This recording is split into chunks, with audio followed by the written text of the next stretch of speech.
No Evangelho de Mateus, capítulo 6, Mateus, capítulo 6, Jesus traz aqui ensinamentos sobre questões bem práticas da nossa vida, sobre a oração, o jejum, sobre tesouros, onde que a gente guarda o nosso tesouro. E quando chega no versículo 24, ele fala de dois senhores. Ele diz: ninguém pode servir a dois senhores, porque ou há de aborrecer-se de um e amar o outro, ou se devotará a um e desprezará ao outro. Não podeis servir a Deus e às riquezas. A palavra aqui traduzida por riquezas é uma palavra aramaica que é mamon. E mamon é um ídolo. O meu avô costumava dizer, o vovô Quintela, que o dinheiro é muito bom como servo, porque ele facilita a nossa vida. Mas ele dizia sempre que é um péssimo senhor. Quando ele se torna senhor, aí ele escraviza. E o meu pai, eu não cheguei a conhecer o vovô Quintela, mas o meu pai sempre citava isso, que o vovô Quintela dizia. E é verdade, o texto de Jesus está dizendo que nós não podemos servir a Deus e às riquezas.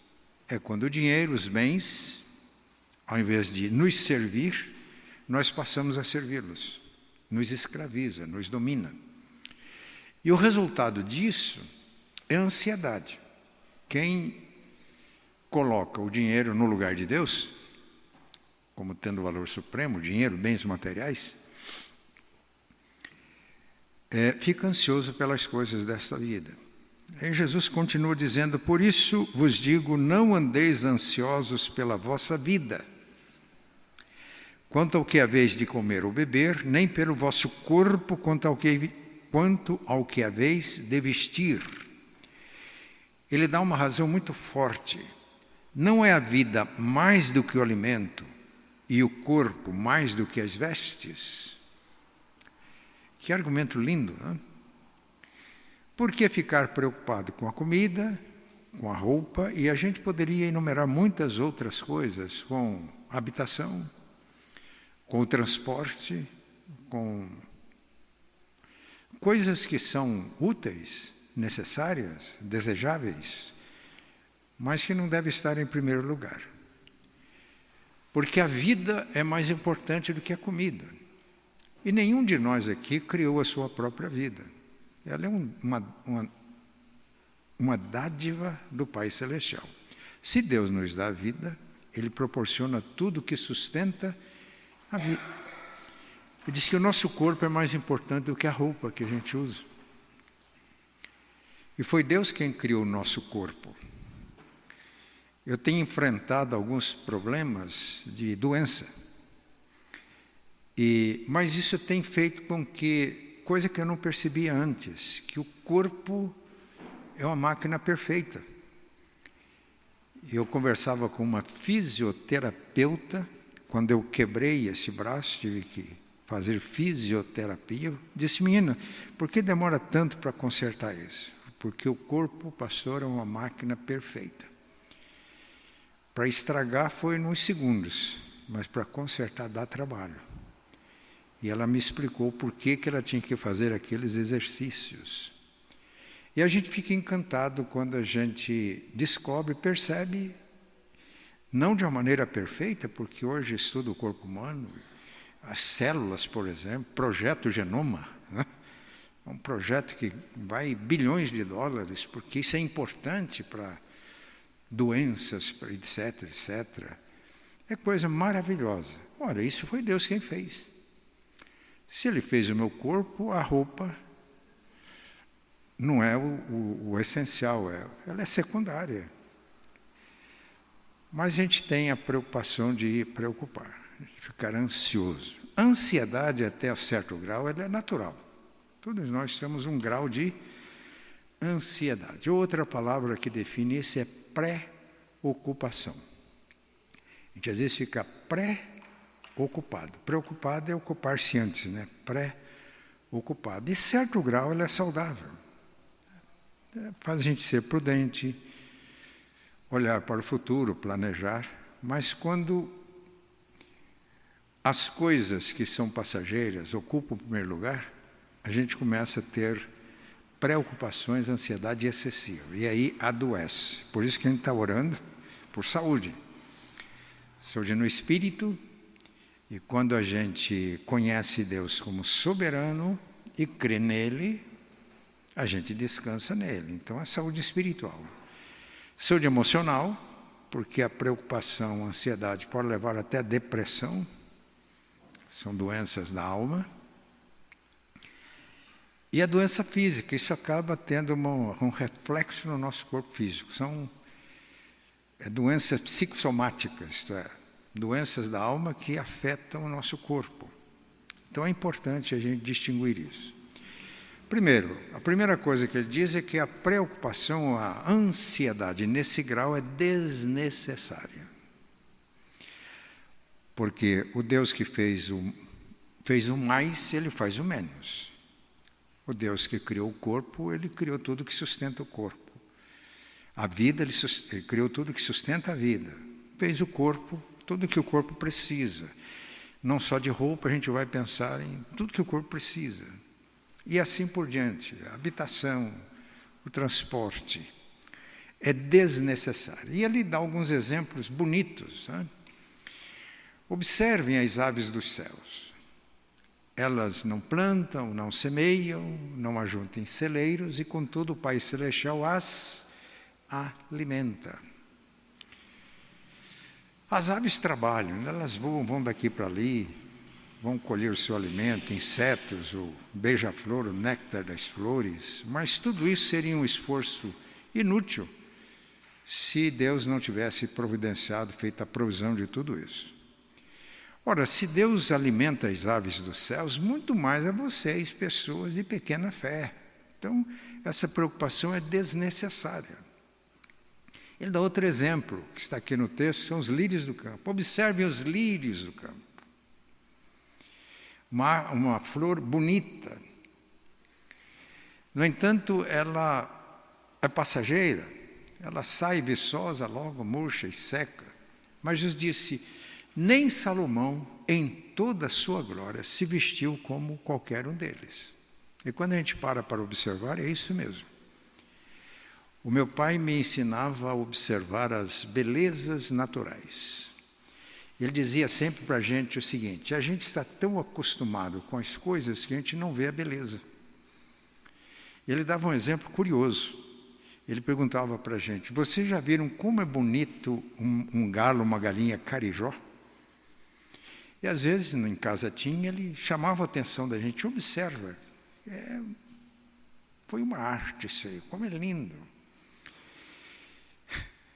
Se Deus alimenta as aves, e se Deus veste os lírios com vestes tão lindas, o carijó com a plumagem tão linda, quanto mais a nós que somos seres criados à imagem e semelhança dele. Mas além de desnecessário, Jesus disse que a ansiedade é insensatez. Ele chega aqui no versículo 31,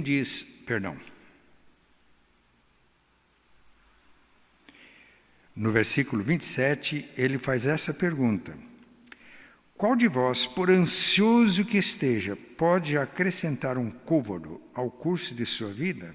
E por que andais ansiosos quanto ao vestuário? A gente não pode acrescentar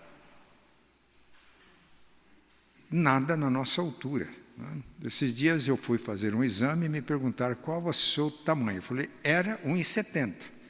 Dizem que velho encolhe. Eu acho que é bom você medir de novo. Diminuir até pode acontecer, né? A gente vai ficando velho. Agora, por mais que eu fique ansioso, eu acho bonito alguém mais alto do que eu, não adianta, essa ansiedade é insensatez pura. Então, se a gente não pode as coisas mínimas, Porque ficar ansioso pelas outras. Veja a sabedoria de Jesus, o nosso mestre. Agora, isso acontece ou não com a gente? Vocês não falaram nada e com vocês não acontece. Só comigo. Mas ele dá outro motivo. No versículo 31 ele diz: portanto, não vos inquieteis dizendo que comeremos, que beberemos, com que nos vestiremos, como vamos pagar o aluguel, como vamos acertar o plano de saúde, como vamos, e assim por diante. E ele dá outra razão. Primeiro, diz que é desnecessária a ansiedade. Segundo, é insensatez. Ele diz: porque os gentios, os que não pertencem ao povo de Deus, porque os gentios é que procuram todas estas coisas. Pois vosso Pai Celeste sabe que necessitais de todas elas. Meus irmãos, ansiedade, num certo sentido, é incredulidade. É não confiar em Deus, não descansar em Deus. O pastor Rodolfo, lá da igreja de Londrina, às vezes conversando, ele sempre diz assim: descansar dá trabalho. Nesse sentido. Chega lá nas nossas reuniões, de repente as pessoas preocupadas, por que não descansa em Deus? Descansar dá trabalho. Descansar em Deus. Deus é soberano. Eu tenho um hino que eu gosto muito, diz: as tuas mãos dirigem o meu destino. Ó Deus de amor, folgo que seja assim. Teus são os meus planos, projetos, etc. Em tudo, Pai, dispõe de mim. Meus dias sejam curtos ou compridos, passados em tristezas ou prazer. Em tudo, Pai, é como queres, e é tudo bom, se for do teu querer. E é um verso que me toca: as tuas mãos dirigem o meu destino, acasos para mim não haverá. O grande Pai, Deus é Pai, é a figura que está aqui. O grande Pai é justo e benfazejo, e sem motivos não me afligirá. Quando eu passo por algumas aflições, o Pai é justo, é benfazejo. Não precisa de me ficar ansioso, precisa de aprender as lições com o Pai. Encontra em seu poder constante apoio, forte é seu braço, insone o seu amor. E por fim, entrando na cidade eterna, eu louvarei meu guia e bom pastor. Eu cresci cantando este hino, né? Por isso que ele me acompanha a vida inteira. O Pai Celestial sabe que vocês precisam dessas coisas. O Pai Celestial ama vocês. Meus irmãos, a gente tem que... Deus como Pai, Deus Pai, Filho e Espírito Santo, mas às vezes a gente fala em Jesus, é necessário. Nós vimos em domingo passado o noivo, a gente exalta o noivo. O Espírito Santo, a ação do Espírito Santo, mas às vezes a nossa concepção de Deus como Pai fica muito fraca. Deus como Pai, primeiro, Ele nos gerou, Ele gerou a vida, tudo que é necessário, e Ele cuida de nós. Ele nos conhece e sabe o de que nós necessitamos. Portanto, quando a ansiedade vem, ela começa deixando a gente doente. Por quê? A gente se afasta um pouco do Pai, esquece que é filho. E a ansiedade acontece quando a gente deixa de buscar as coisas mais importantes ou quando a gente se afasta do que é essencial na nossa vida. Quando a gente se afasta do essencial, a gente fica preocupado e buscando o secundário, né? Então Jesus, depois de dizer tudo isso, Ele diz: buscai, pois, em primeiro lugar o seu reino e a sua justiça, e todas estas coisas, o que Ele mencionou, o que Ele não mencionou, estas coisas se referem a tudo que nós precisamos, que necessitamos, coisas boas, desejáveis, todas estas coisas vos serão acrescentadas. Meus irmãos, o que é essencial não é acrescentado, é essencial. Eu sou o caminho, a verdade e a vida, ninguém vem ao Pai senão por mim. Jesus é essencial, o caminho, eu sou o caminho, é essencial. Se nós não estamos em Cristo, estamos fora do caminho, aí está tudo errado. Meu pai contava algumas histórias de pastores e ovelhas, pastores de igreja, não estou falando de pastor lá do campo. E havia um pastor lá no sul de Minas, ele era muito positivo. E um casal procurou e pediu conselho, e ele mostrou o caminho de Deus. Aqui é a palavra de Deus, obedeça, está tudo certo. E o casal não fez nada do que ele orientou. E aí o negócio ficou feio e procurou outra vez. Com a franqueza que era característica dele, falou: pois é, vocês saíram no caminho, estão no mato, estão perdidos. O que eu vou falar mais para vocês? Sai do caminho e está perdido. O essencial, o reino de Deus, a justiça do reino. E a justiça do reino para nós é obediência. Eu estou neste ano usando um devocionário de Stanley Jones, se chama O Caminho. E ontem eu li uma frase extraordinária.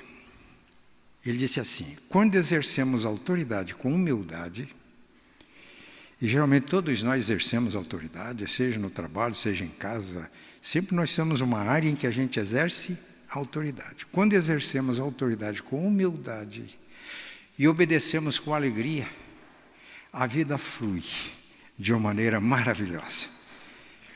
Aquela área que eu exerço autoridade, com toda a humildade. Porque o salmista diz: uma vez disse Deus, e eu ouvi 2 vezes, que o poder, a autoridade pertence a Ele. Então, quando exercemos a autoridade com toda a humildade. E todos nós obedecemos. Alguém até já disse: quem não sabe obedecer, não sabe mandar. E quando obedecemos com humildade a palavra de Deus, nós estamos no caminho. Os irmãos se lembram de Jó? Deus disse para o diabo: você viu meu servo Jó, homem justo, íntegro, temente a Deus, se desvia do mal. O diabo falou: mas assim é fácil, não, senhor? O senhor fez uma cerca de proteção em volta de Jó. Protege. Derruba a cerca, tira a proteção, para ver se ele vai continuar. E Deus permitiu. É importante dizer isso. Deus permitiu. E Jó passou por uma prova severa. A gente às vezes fica muito ansioso com pequenas perdas, né? E a gente sofre ansiedade. Mas Jó perdeu todos os seus filhos. E Jó perdeu todos os seus bens.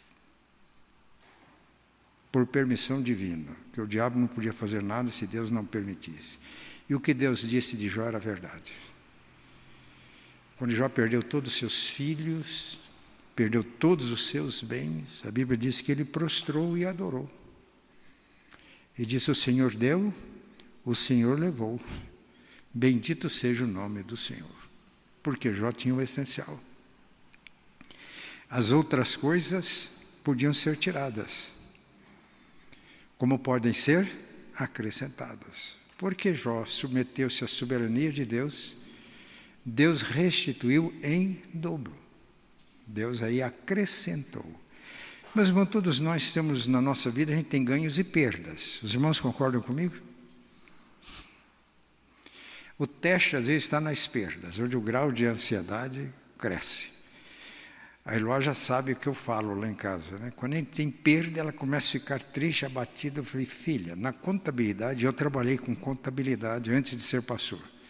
Tem uma conta que chama lucros e perdas. Lucro vai para a conta de lucros, perda para a conta de perda. No fim do ano, se for mais perda do que lucro, estamos na perda. Mas não é motivo para desesperar. Não é mentira para ficar sentindo dor, angústia, ansiedade. Isso adoece a alma, adoece o espírito. Quando isso começa a acontecer muito na igreja, fica a igreja caída, abatida. E aí fica difícil a gente evangelizar. nas mensagens sobre a noiva, ela atrai pela beleza. O pastor Jonas dizia que o crente pode ter um problema, mas o problema não tem o crente. Ele dizia que o crente pode ter uma doença, mas a doença não tem o crente. E quando nós confiamos assim em Deus, superamos as nossas ansiedades, e aí o testemunho da igreja fica bonito. Aí as pessoas lá fora que convivem com vocês mais do que com o pastor. Gente, eles olham e falam, poxa vida, eu quero isso. E eu vou encerrar contando uma experiência do presbítero Aristide Rocha de Maringá. Quem aqui que é de Maringá? Meu amigo, e o Aristide Rocha era um poeta. Ele teve muito pouca escolaridade, mas ele tinha uma inspiração poética impressionante. Sempre me mandava os escritos, e às vezes mandava até manuscrito, publicou um livro. E num dos textos que ele me mandou, ele contava a história que numa igreja, um fazendeiro da região, muito conhecido, um homem que possuía muitas propriedades, começou a frequentar a igreja. Domingo após domingo. Ele procurou o pastor e falou, eu quero me preparar e me batizar. Aí o pastor perguntou para ele, qual foi o sermão que eu preguei que tocou o seu coração? Ele olhou para o pastor e falou, na verdade, pastor, não foi nenhum sermão seu. Acontece que na fazenda eu tenho um empregado. Eu vim observando a vida desse empregado e eu vi que ele era diferenciado. Havia um segredo na vida dele. E eu dizia, eu vou descobrir o segredo dessa pessoa, porque ele tem algo que eu não tenho. Ele era um homem rico, tinha muitas propriedades. Ele descobriu que aquele irmão frequentava fielmente a igreja. Ele falou, eu vou lá onde ele frequenta. E comecei a vir. E descobri o segredo. E qual o segredo? Ele falou, é Jesus. E eu quero. Uma igreja evangelística tem que ser uma igreja saudável, igual esse irmãozinho. Ganhou o patrão para Jesus. Eles me falaram que a esposa e filhas do Silvio Santos se converteram, né? E alguém, mas como? Foi através do jardineiro que prestava serviço para eles. A maneira como ele trabalhava impressionou e descobriram. E que coisa linda, né? Que Deus nos ajude. A ansiedade deixa a gente doente, enfermo, caído, abatido. Que Deus nos ajude. Nós vamos orar agora não só por nós que estamos aqui, mas nós vamos orar como corpo de Cristo, representando todo o corpo de Cristo. Eu sei que alguns irmãos até gostariam de ver terça à tarde, mas não podem, não é? Quando eu pensei em alguém para coordenar a oração com unção, presbítero, eu pensei num presbítero em disponibilidade, porque geralmente é aposentado e tem mais disponibilidade. E eu pensei no presbítero Onésimo, porque quando a gente já participou de jornadas de oração, né? E convidamos. Então, mas eu estou feliz porque não só os presbíteros em disponibilidade, os presbíteros em atividade estão aqui, eles organizam a vida deles. Mas eu sei que muitos irmãos até gostariam de vir, não podem.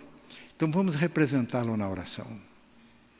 Vamos pedir para que Deus visite a igreja com poder, avivando a fé, a confiança em Deus como Pai. Eu estou sonhando com uma igreja vibrante na fé, com uma igreja ardendo em fé. Tem um hino lá, fala da cruz, junto à cruz, ardendo em fé. E a nossa exigência oração é nesse sentido. Vamos orar por uma igreja ardendo em fé, uma igreja entusiasmada com a palavra de Deus, uma igreja entusiasmada com Cristo, uma igreja entusiasmada com a comunhão dos irmãos, uma igreja entusiasmada, uma igreja que tenha amor pelas pessoas. Um avivamento, não é? Os avivamentos na história da igreja são cíclicos. Mas Edwin Orr escreveu um livro, tese de doutorado, e a tese dele, e ele pesquisou isso na Bíblia, na história da igreja, que há uma linha que une todos os avivamentos. E os avivamentos eles vêm com características próprias. Ele mostra no livro dele que eles estão interligados. Há fases que a gente tem que clamar por avivamento.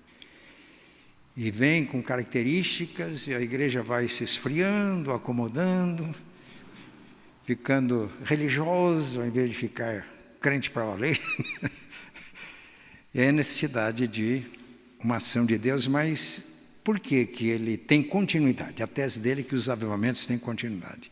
Porque aqueles que perseveram, aqueles que ficam firmes, mesmo nos momentos mais difíceis, estão aí firmes e oram, e Deus atende essas orações. E nós estamos nessa fase de orar, né? De orar. Eu estou contente com a igreja? Claro que estou, os irmãos estão aqui juntos. Mas Deus tem mais para a igreja? Tem. Por isso que a gente jejua e ora. Por uma igreja saudável, por vida saudável. Então, por isso, os presbíteros são convidados a vir aqui à frente. Presbíteros em atividade, disponibilidade. Porque nós estamos, nesses encontros, praticando Tiago capítulo 5, versículos... A partir do versículo 13, Tiago faz uma pergunta. Está alguém entre vocês alegre? O que é que ele diz que a gente tem que fazer? Cante louvores. Está alguém triste? O que ele manda fazer? Faça oração. Está alguém doente? Chame os presbíteros da igreja. E eles orem sobre vocês em nome do Senhor, ungindo com óleo. E a oração da fé salvará o enfermo. E se houver cometido pecado, se a doença é reflexo da doença espiritual, o Senhor vai perdoar os pecados. E o versículo 16 é muito forte e está muito ligado com a visão de igreja em células. O versículo 16 diz: confessai, pois, os vossos pecados uns aos outros e orai uns pelos outros para serdes curados. Nós estamos incentivando as nossas células, retomando e vamos retomar com força a visão, porque é muito bom nós nos reunirmos no corporativo, mas através de grupos a gente vai desenvolvendo comunhão, e quando levamos a sério o ensino bíblico, a gente convive de tal maneira, que a gente pode confessar os pecados uns aos outros, sem ninguém mais ficar sabendo a não ser o grupo. Pelo grau de compromisso em Cristo, e compromisso uns com os outros. E aí, são comunidades terapêuticas. Sábado passado eu senti um desejo enorme de estar em Londrina. Fizeram um café com a liderança da igreja, reuniram-se quase 500 pessoas. E a maioria são líderes de células, líder, supervisor. E eu fiquei aqui, se eu pudesse pegar um avião e ir lá participar com a turma, mas não é uma igreja perfeita. Ela não tem pastores perfeitos, mas Deus faz isso. Então, está na sequência. Os presbíteros orem.